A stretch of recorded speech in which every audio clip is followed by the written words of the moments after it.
Saya dengar katanya mau jadi wakil bupati atau bupati kalau tidak salah. Aduh.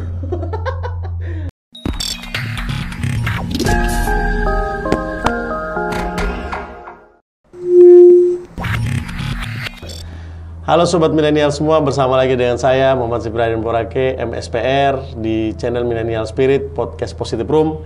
Dan pada edisi kali ini saya ditemani oleh seorang anak muda yang akhir-akhir ini sering diperbincangkan namanya di Kabupaten Ende khususnya. Dan ide-ide dan juga cara berpikir beliau dalam dalam metode untuk pengembangan desa, memberi desa itu sentuhan untuk pembangunan dan lain-lain sangat kita dengar ya isu-isu akhir-akhir ini. Dan saya mungkin langsung saja supaya sesi ngobrol ini tidak seperti saya membawa dalam suasana saya pribadi nih ke Kepala Desa. Jadi saya mungkin langsung saja untuk Sobat Milenial, saya bersama Nando, saya panggil Nando saja ya. Saya panggil Nando untuk ngobrol-ngobrol singkat atau ngobrol-ngobrol santai dengan saya di podcast Positive Room kita pada edisi kali ini.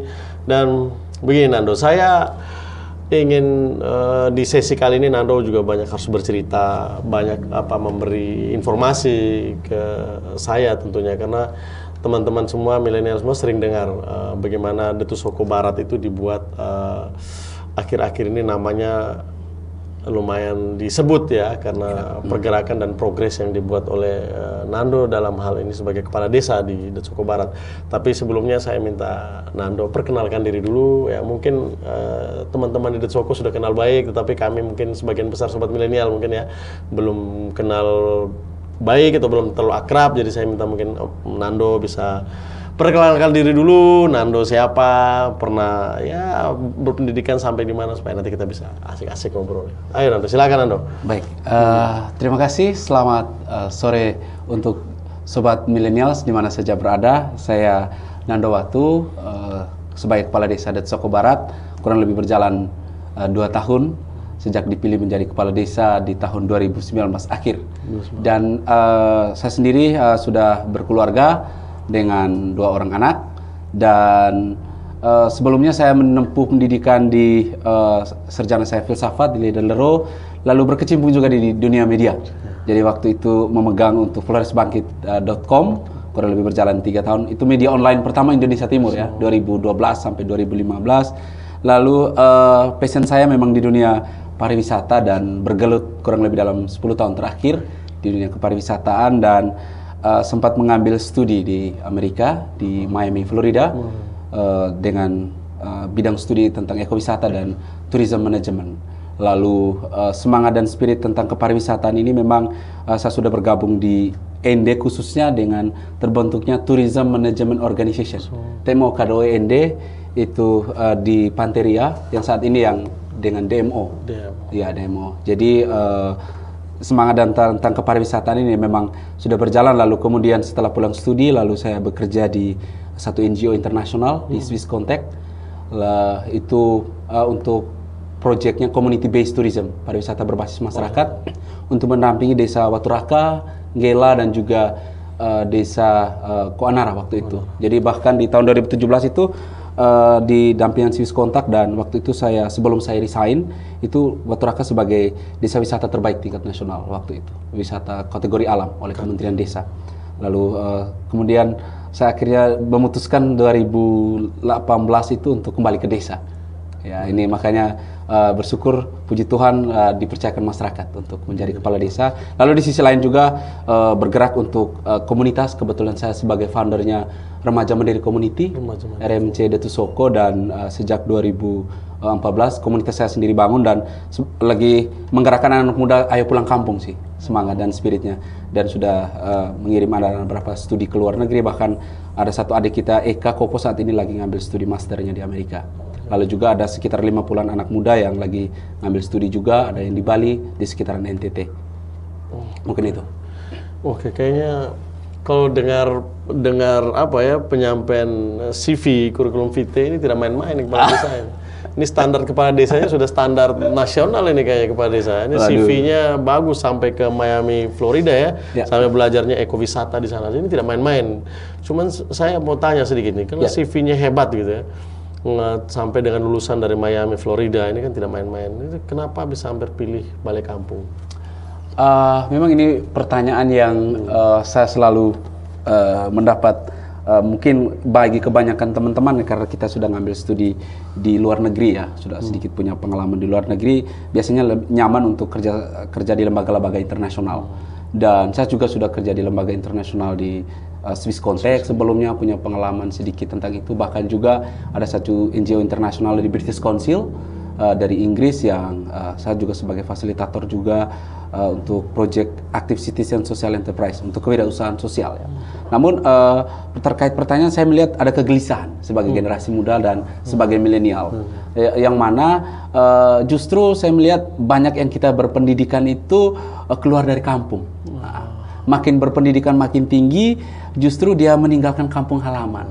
Nah ini kan, lalu di sisi lain itu ada potensi banyak di desa atau di kita di Flores, di mana ada potensi wisata, lalu hasil pertanian, komoditas-komoditas yang dalam skala kalau melihat dari sisi masih murni, masih asli, boleh dikatakan gadis yang masih belum banyak dipoles. Nah ini menjadi ketika saya berjalan dari beberapa tempat, baik ke luar negeri maupun juga di secara nasional ini, bahwa ini sebagai suatu yang harus dikembangkan. Hanya kan terkait dengan SDM, lalu juga perlu ada ruang-ruang kreatif yang saya rasa ini menjadi panggilan tanah air sih sebenarnya.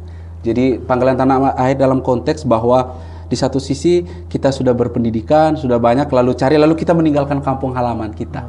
Jadi saya rasa sudah saatnya mungkin kita yang mungkin satu berpendidikan sedikit untuk bisa membantu mentransformasi potensi sumber daya alam yang di satu sisi yang begitu banyak untuk bisa diintegrasikanlah dengan sedikit pengetahuan, jaringan yang ada untuk membuat nilai yang sedikit ada nilai tambah. Karena memang ini jadi satu tanggung jawab moral, karena jujur saja kita orang Flores itu banyak yang berpintar ya. Yang pintar itu kalau kita bisa melihat sejarah bahwa pendidikan kita di Flores itu jauh lebih dulu dari Jawa dengan hadirnya misi dan ini, tetapi justru sumber daya manusia kita tuh dipakai di luar. Nah ini kan yang juga saya pikir satu refleksi balik, feedback yang pilihan mencari sesuap nasi tapi mungkin di desa lah. Saya rasa ini satu panggilan. Jadi ini mulia sekali ya, karena apa ya, susah kita bisa menemukan gitu ya, menemukan anak muda yang punya track record reputasi yang bagus gitu ya, sudah bekerja sampai konsultan di Swiss Contact dan juga berkomunikasi, berinteraksi dengan orang-orang luar, dengan ini tidak main-main, tapi bisa mengorbankan apa yang sudah menjadi apa ya ilmunya begitu untuk kita kembali ke desa, back to basic lah, untuk membangun desa. Jadi sedikit sekali ya, apa bahkan mungkin sudah tidak pernah ada, sudah punah anak-anak muda yang mau kembali dengan posisi yang sebenarnya sudah tinggi. Dan ini salah satu contoh Nando sudah memberikan itu, dan saya jadi tadi sampai saya dalam hati, wow, jadi apa ya, kayak tidak percaya, tetapi ada juga di Ende seperti ini. Jadi ini tidak main-main. Kalau seandainya kita bisa berpikir dengan reputasi yang seperti ini, ya buat apa saya harus pulang kampung? Saya bisa dapat hasil yang banyak, uang yang besar gitu kan, untuk bisa menghidupkan diri saya dan juga keluarga dan orang tua. Oke Nando, saya juga mau tanya Nando, orang tua? Oh ya, untuk orang tua sendiri, saya bapak sudah meninggal ya waktu saya masih SMA. Waktu itu masih di seminari di 2002, itu sudah meninggal. Lalu saya tinggal mama sendiri. Lalu kita ada 7 bersaudara, ada yang di Kalimantan, ada yang di Sumba, ada juga di saya sendiri di sini, bahkan ada juga yang di Kupang. Ya, ada beberapa keluarga. Lalu memang pilihannya untuk menentukan kembali ke desa dengan ruang yang ada juga, saya rasa juga sebagai apa ya, saya melihat memang sulit, tetapi mau tidak mau kita harus ya start dulu memulai. Karena juga di satu sisi juga saya harus punya kontribusi dalam hubungan dengan kita Flores ini sebagai area wisata. Lalu saya sedikit mengambil studi di Amerika dengan pariwisata, bagaimana mengimplementasikan ilmu yang saya dapat dengan ruang yang ada, konteks. Lalu juga sebenarnya lagi mengarahkan juga teman-teman muda, ayo kembali ke kampung. Karena masa depan Indonesia itu, halaman depan bangsa ini itu adalah di desa dan kelurahan. Jadi sudah saya rasa bagus kalau kita sebagai milenial mencoba untuk masuk ke sistem yang mungkin paling bawah. Nah, saya mau tanya sedikit, ini agak ke belakang lagi ya. Orang tua dulu kerja apa? Bapak sama mama, penghasilan apa? Atau dari basic keluarga bagaimana begitu di rumah? Baik, Saya sendiri orang tua total semuanya petani, bapak mama semuanya petani. Dan semangat dan spirit saya hadir dalam aneka gerakan dalam konteks perubahan itu tidak bisa lepas juga dari orang tua ya. Sebenarnya bapak dulu saya SD itu di Kalimantan. Jadi sempat transmigrasi setelah 92. Bapak pernah ikut transmigrasi? Iya, transmigrasi dan yang memfasilitasi juga waktu itu untuk kita orang dari Endelio ini untuk ke Kalimantan. Ke Kalimantan di Kalimantan Timur, bahkan saya SD di sana selama kurang lebih 5 sampai 6 tahun. Lalu SMP di Detsoko, SMA-nya di Seminari Mateloko, lalu sempat ambil novisiat di Ruteng, lalu kuliahnya di Maumere. Jadi Nando, saya tertarik ya. Orang tua desa ya, orang tua petani, terus sampai pernah ikut transmigrasi. Terus hidup tidak pernah jauh dari keluarga. Ya paling banyak sih kembali ke Detsoko ya setelah tadi 6 tahun di sana. Kamu punya langkah yang bagus sampai bisa punya CV. Sampai CV yang sebagus itu sampai kuliah lulusan MFL. Ada mungkin langkah-langkah atau apa ya? Ada seperti anugerah begitu ya. Bisa mengantarkan Nando sampai ke CV yang seperti itu ya. Sampai menempuh kuliah dan berkomunikasi, konsultasi. Dan jujur saya kemarin waktu ngobrol-ngobrol dengan Pak Gubernur Victor Laiskodat sampai bilang ke saya, ini jujur saya sudah sampaikan kemarin bahwa sampai dibilangin, dibecandain, kan kamu gak bisa bahasa Inggris tuh, kepala desa kamu di sana bisa bahasa Inggris, kamu belajar bahasa Inggris, sampai dia begitu kan. Tapi memang itulah jadi jiwa penasaran saya, makanya saya coba berdiskusi dengan Nando. Terus saya pengen tahu jalan apa yang sampai membawa Anda bisa sampai dengan jadi lulusan Miami Florida dan bisa berkomunikasi dengan orang luar?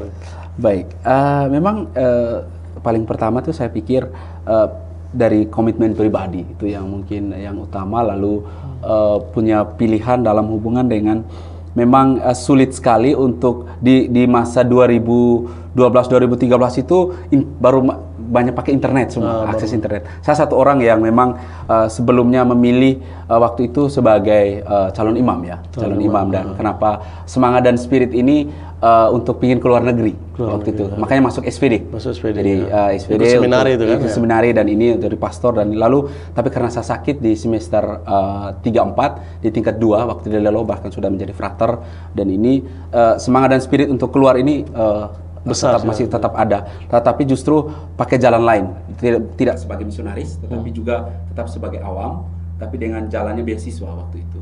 Jadi beasiswa namanya Community College Initiative Program. Ini satu beasiswa yang disupport penuh, full funded dari pemerintahan Amerika. Jadi ada satu lembaga yang kirim beasiswa namanya Fulbright. Beasiswa Fulbright Aminef ini juga yang kemarin yang kalau bisa lihat di joke yang waktu pas Sandiaga Uno ke Detsoko, beasiswa dia sendiri juga tidak lolos di Fulbright ini. Jadi dia sempat celoteh kayak gini. So, aduh ini nih beasiswa. Artinya ada beberapa standar-standar beasiswa sih di Indonesia, dan ada LPDP, ada untuk ke Australian, lalu juga ada yang ke Amerika, dan Amerika itu ada satu lembaga namanya American Indonesian Exchange Foundation. Itu satu lembaga yang mengirim semua program yang kalau kita anak-anak Indonesia Timur atau seluruh Indonesia yang kirim studi di Amerika. Ada yang beasiswa S2, ada S1, ada yang program doktor atau profesor. Bahkan saya mengambil yang short course yang cukup 1 tahun. Cukup 1 tahun. Nah, jadi itu Community College Initiative Program itu satu program yang bagi kita yang mungkin sudah punya pengalaman kerja setelah kuliah 1-2 tahun, tapi ingin untuk mendapatkan skill dan keterampilan. Bisa lolos waktu itu di approve gitu? Jadi memang orang lihatnya saya saat ini, tapi prosesnya cukup panjang. Dan banyak saya dari Detsoko ke Ende untuk akses internet. Saya lihat, kalau tidak salah di sering saya nongkrong itu yang di Melati itu. Melati bawah sini ya? Ya DMK. Oh iya, tahu DMK.net kalau saya tidak salah. Itu lalu juga sempat kebetulan saya sambil volunteer waktu itu di TMO, KDOND, jadi sempat dapat akses internet, jadi coba cari beasiswa, program dan akses. Lalu saya bahkan dapat ikut kursus bahasa Inggris dengan waktu itu sama-sama dengan Angelo yang sekarang DPD, Angelo. Lalu juga kalau saya tidak salah yang sempat ngambil studi lanjut juga ke Amerika, yang barusan pulang juga istrinya waktu itu yang KPUND, saya lupa namanya. Yang dia harus ambil studinya dari sana juga. Jadi memang perjalanan cukup panjang dan pingin untuk studi keluar, tapi jalannya melalui jalur beasiswa. Dan itu kami dari Indonesia waktu itu hanya 30 lebih orang yang lolos. dari ribuan orang, dan setelah itu mengkaderkan juga ada Eka yang saat ini juga lanjut ambil studi masternya di New York di S2 di sana. Jadi memang sekalipun background kita anak petani dan ini serasa kita bisa lah. Ruang yang ada hanya tergantung kembali ke pribadi untuk bisa. Serasa banyak anak-anak NTT yang sudah ambil program studi. Dan ini juga memberikan warna ya, memberikan warna kepada adik-adik kita yang masih muda-muda ini supaya berani untuk ikut approve beasiswa-beasiswa luar negeri, supaya ini menjadi contoh ketika kita di-approve diterima di luar negeri, hasilnya dengan seperti ini gitu. Sebenarnya iya, saya memang lagi sejak 3-4 tahun terakhir itu lebih banyak promosi untuk anak-anak program beasiswa keluar. Oh, dengan beasiswa tadi keluar, yang remaja apa tadi ya? Dari komunitas RMC, bahkan RMC. juga justru agak sayang ya, kita ND sebagai kota pelajar identik sekali sebenarnya. Jadi ada spirit kota pelajar itu harus bisa diterjemahkan sampai ke kita secara personal atau pribadi. Saya potong sedikit. Ya. Yang RCM yang di Datu Soko itu, RMC itu yang di Datu Soko remaja mandiri community tadi saya sudah dengar, sudah ada 2 orang atau 1 orang yang sudah belajar di luar negeri ya, difasilitasi oleh Nando bagaimana cara untuk mengikuti beasiswa program dan lain-lain, bagaimana cara supaya bisa di-approve untuk bisa mengikuti itu. Dan kira-kira saya RMC ini bisa tidak terima orang dari luar selain Datu Soko, karena ini memang potensi yang besar, dan di potensi ini pemerintah tidak pernah melihat gitu.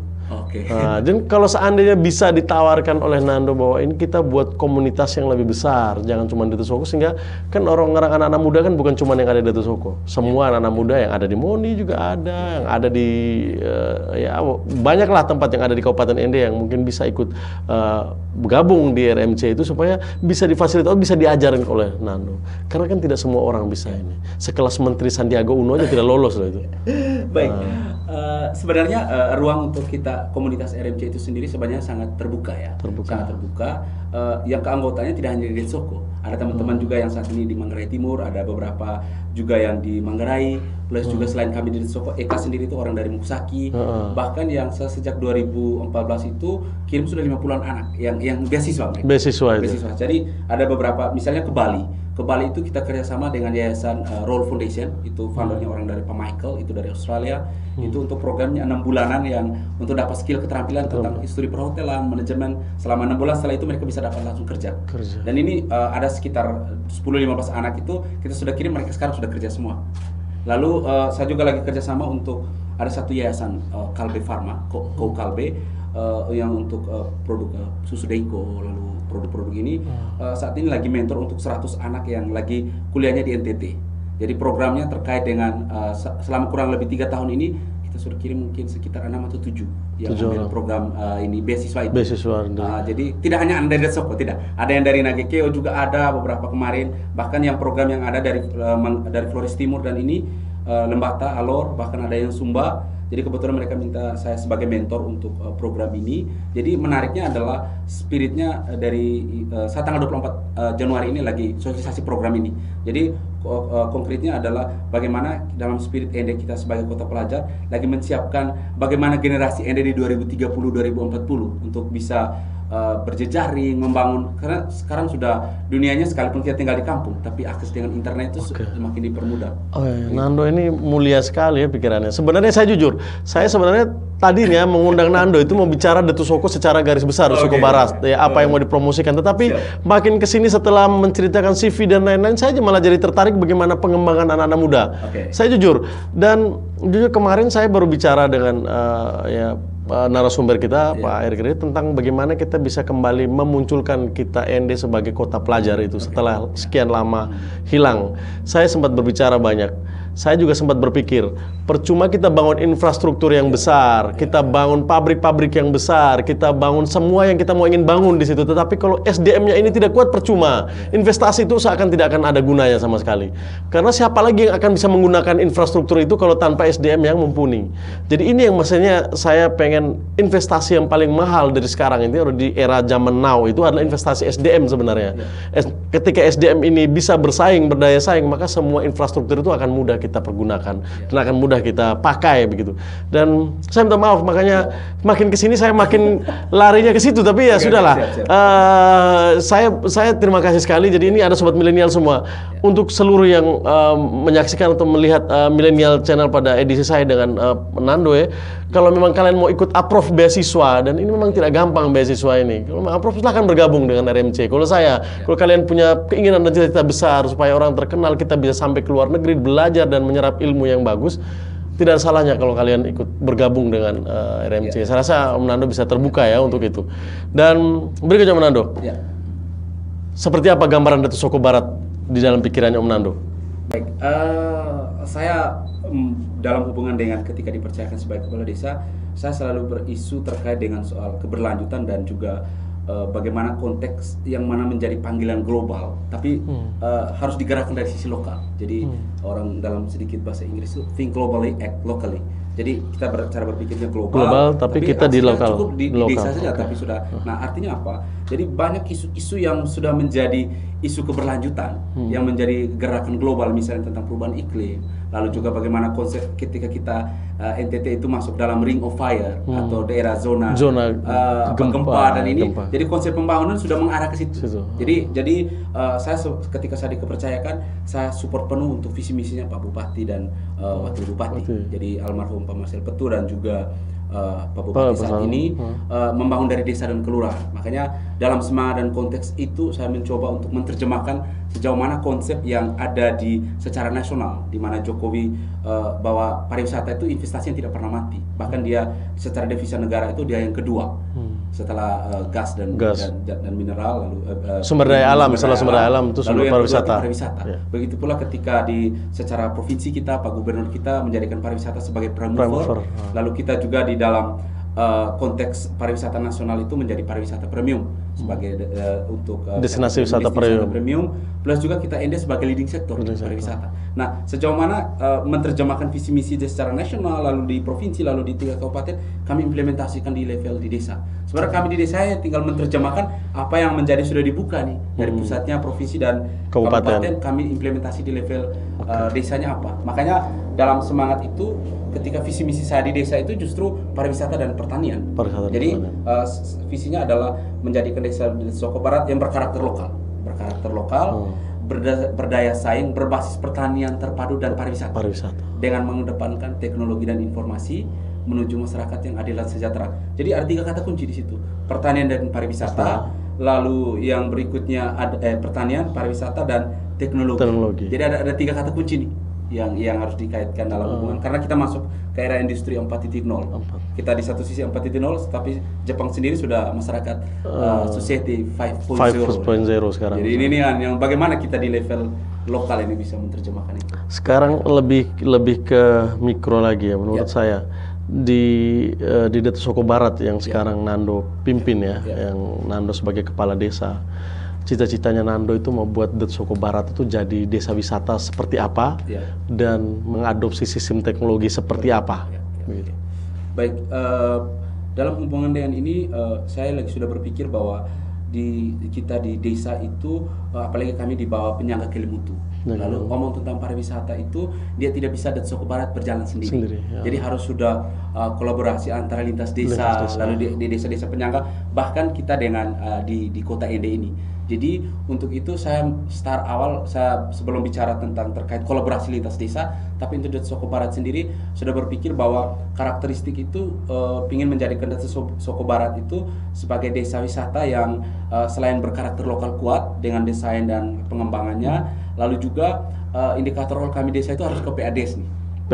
Penghasilan asli desa. Lalu di sisi lain yang ketiga itu juga menjadikan di sana sebagai sebenarnya pusat untuk semacam center base ya, untuk orang lebih bicara tentang community based tourism atau pariwisata berbasis masyarakat itu bagaimana, di mana hampir 80-90% berbicara tentang pariwisata tapi masyarakat yang mengambil bagian. Jadi harus dibalik cara lihat selama ini kita justru pemerintah hanya memfasilitasi. Tapi bagaimana ruang-ruang kreatif itu harus masyarakat lebih banyak mengambil peran. Karena semangat dan ketika kita berbicara tentang ekowisata sebagai grand desainnya saat ini untuk pariwisata, salah satu prinsipnya adalah masyarakat lokal harus mengambil dampak lebih penuh terkait dengan pariwisata. Kita kan pemerintah hanya mendorong dari sisi regulasi, lalu mungkin dari sisi kebijakan. mungkin fasilitasi, tapi harus masyarakat ini harus mengambil bagian untuk itu. Jadi saya lebih melihat bahwa Det Soko di tahun 5-10 tahun ke depan itu dia sebagai pusat untuk orang belajar studi tentang kepariwisataan dengan kebudayaan lokalnya, lalu juga tentang program-program dalam hubungan dengan inovasi-inovasi tentang dalam hubungan pariwisata. Plus yang ketiga itu adalah masyarakat harus lebih banyak mengambil bagian. Jadi ada semacam pembanding lah ketimbang omong desa wisata Det Soko itu pembedanya apa. Nah, lalu dalam hubungan ini kita tidak bisa berjalan sendiri, jadi harus ada kolaborasi dengan tempat-tempat yang lain. Nando, sejauh ini ya, secara SDM dan kuantitas Anda sudah pas di kepala desa. Ya. Kira-kira sekarang menurut Nando, supporting yang terbesar dari pemerintah Republik Indonesia ataupun dari Provinsi Nusa Tenggara Timur ataupun sendiri dari kabupaten sendiri seperti apa? Support terhadap Nando ini seperti apa? Mungkin yang lebih dekat lah kabupaten. Sejauh ini apa yang sudah diberikan oleh kabupaten? Kalau pemerintah negara sudah ya, kan melalui undang-undang desa kalian sudah mengelola dana desa sendiri. Apakah mungkin ada tanda tanya apa dana desa kurang buat seorang Nando di Soko Barat, atau mungkin perlu sentuhan dengan bupati, mungkin akan memberi yang sesuatu yang lebih, atau bagaimana itu Nando? Baik, memang untuk menerjemahkan visi misi kita sebagai kepala desa itu saya lihat tantangan paling pertama itu adalah di mana dari sisi regulasi, yang mana kebijakan pengelolaan anggaran dari desa ini kan ruang tertinggi ada di forum masyarakat desa, di forum di Musdes. Dan Musdes itu usulannya semua dari desa dan hampir semua di mana-mana 90% itu usulan fisik. Nah, ini kan untuk menerjemahkan visi misinya kita, makanya saya di satu sisi karena ini tupoksinya masyarakat yang mengambil bagiannya untuk dana desa, karena untuk penentuan skala prioritas ini ada di forum. Nah, di satu sisi untuk menerjemahkan visi misi pasti akan kesulitan karena di satu sisi masyarakatnya masih urusan fisik, kita ini sudah ke ekonomi pemberdayaan dan produktif. Makanya untuk menjembatani itu saya selalu mencari program dari luar untuk bisa menjembatani itu, minimal dari di dalam 2021 sendiri itu saya di dana desa di tahun 2021 itu 800 juta lebih saja. Itu sudah dana desa dan ADD. Dana desa itu 16 juta lebih dari. Kalau 800 juta dengan Musdes lebih banyak fokus ke fisik, pembangunan gang, jalan dan segala macam, itu kira-kira menurut saya juga tidak ada ekonomi sebenarnya, nilai ekonomi untuk kita feedback ke kita. Faktanya begitu. Jadi makanya kita melalui Badan Usaha Milik Desa BUMDes ada alokasikan anggaran untuk penyertaan modal. Memang dalam 3 tahun terakhir sih ada yang 50 juta, lalu kemudian dalam 2 tahun terakhir masih kecil 25 juta. Karena kita mau secara otoritas, tapi secara regulasi kan musyawarah desa yang menentukan. Makanya solusi lain adalah untuk mencari pos-pos yang lain. Strateginya adalah itu mengikuti kayak lomba. Kayak kemarin kita melalui Festival Desa Binaan Bank NTT, untuk kita akhirnya juara 3 secara provinsi. Lalu secara nasional kita mengikuti Anugerah Desa Wisata. Itu membackup supaya program-program itu bisa masuk ke desa. Dorongannya seperti itu. Memang bantuan secara real dari kabupaten, pertanyaannya adalah mereka membantu kita dari sisi SDM, karena pelatihan-pelatihan dari Dinas Pariwisata kita terlibat, dan ini memang secara fisik. Saya potong. Sudah seberapa persen pemerintah Kabupaten Ende bantu Nando? Kalau dari 100% terbuka ya? Aduh, ini memang kalau Pak Bupati sudah di tahun ini harapannya sudah bisa action lah di bawah. Kalau untuk di 2021 kemarin untuk supportnya kita dari Kabupaten Ende, saya harus berkata jujur ya. Dana desa di luar dana desa saya di tahun 2001 tuh 1,2 M. 1,2 M. Dan itu hampir semuanya dari provinsi, itu ada sekitar 2 atau 3 program yang masuk, yang lainnya dari pusat. Dari pusat ya. Dari kabupaten? Dari kabupaten saya ada juga kemarin yang terkait dengan program terkait lebih kepada ke SDM, pelatihan, lalu juga peningkatan dari Dinas Pariwisata, dari lebih sisi. Kalau intervensi dari sisi program fisik, karena saya bisa paham karena dari Soko kan sudah ada dana DAK melalui untuk air panas dan ini. Karena kelurahan ini beda di Soko Barat ya. Oke. Dan ada suatu prestasi yang bagus yang memang mau menonjolkan dari Soko Barat ya. Mengikuti lomba juara 3 di provinsi lewat kegiatan yang disponsori oleh Bank NTT. Terus yang kemarin sampai Nando ada di TV, stasiun TV ya, stasiun TV nasional. Nando ada berdiri di sana dan memberi atensi terhadap adat Soko Barat, dan itu adalah nilai jual sebenarnya, sehingga investasi itu bisa masuk ke adat Soko Barat. Dan ini bisa menjadi contoh teman-teman kepala desa yang lain. Dan Ayo anak muda, siapa tahu bisa punya peluang jadi kepala desa, kita memajukan desa. Bukan karena kita mau jadi kepala desa untuk jadi orang penting di desa, tidak, tapi bagaimana kita menjadi kepala desa untuk membangun desa sebenarnya seperti Nando. Dan sejauh ini Nando, saya mau bertanya, selama menggunakan dana desa, selama menggunakan dana desa yang ya kata orang 1 miliar sih, tapi sudah jatuhnya 800 juta ya, sesuai dengan apa itu ya? Memang kemarin dana desa 1 miliar satu desa ya, tapi sekarang jadi 800 juta itu kenapa? Terus yang berikutnya saya ingin tahu Nando, dari 800 juta ini, kira-kira Nando rasa seperti apa pengelolaannya? Apakah masih ada intervensi sesuai dengan RPJMD mungkin pemerintah daerah, atau Nando dengan teman-teman Musdes sendiri berusaha dengan 800 juta secara mandiri gitu, secara mandiri untuk murni pengembangan desa? Itu bagaimana? Baik, terkait dengan penggunaan anggaran sendiri itu kita pasti ada mengikuti regulasi. Hampir semuanya karena regulasi itu sangat menjadi dasar bagi kita untuk pengalokasian anggaran. Karena ada pos misalnya untuk harus COVID 8%. Soal butuh atau tidak butuh tapi tetap harus alokasikan. Karena kita untuk APBD di 2022 misalnya, itu kan dia pun sudah ada rambu-rambu misalnya untuk 40% untuk BLT, lalu jadi tambahan lagi untuk program pembangunan dan sebagainya. Jadi saya bersyukur bahwa untuk alokasi anggaran di dana desa sendiri, kita program fisik di tahun 2021 tetap bisa berjalan. Nah, karena apa? Karena itu juga mungkin secara data, saya selalu ketika pas dipilih kepala desa untuk memperkuat dari sistem data. Jadi ada yang berapa yang penerima PKH, ada yang berapa penerima BLT, ada yang berapa bantuan sosial tunai ini. Karena ada desa-desa tertentu yang hampir dana desa misalnya 600 juta atau 700 juta habis untuk bagi BLT. Karena regulasi memerintahkan seperti itu. Akhirnya dana itu hilang. Dana, ya artinya habis untuk pembagian, belum untuk bisa pembangunan. Karena kita di satu sisi juga agak sedikit ini ya, kata otonomi desa, tetapi ruang kita juga terbatas. Nah ini juga yang mungkin kayak bisa bantu bagaimana program mungkin dari provinsi untuk bisa masuk menerjemahkan visi misi kami yang ada di desa. Karena memang jujur saya di tahun 2022 sendiri kita punya mimpinya ke sana untuk menggerakkan pariwisata di level desa untuk mendukung Kelimutu dan Ende, tapi juga ada keterbatasan dari sisi infrastruktur. Nah untuk mendukung ke sana kita punya mimpi satu rumah satu produk. Satu rumah besar itu, satu sauria itu satu produk. Dan saya ada 4 dusun. Dan masing-masing dusun tuh punya diferensiasi produk wisatanya berbeda. Jadi saya semangatnya adalah satu dusun satu paket wisata, satu sauria satu produk.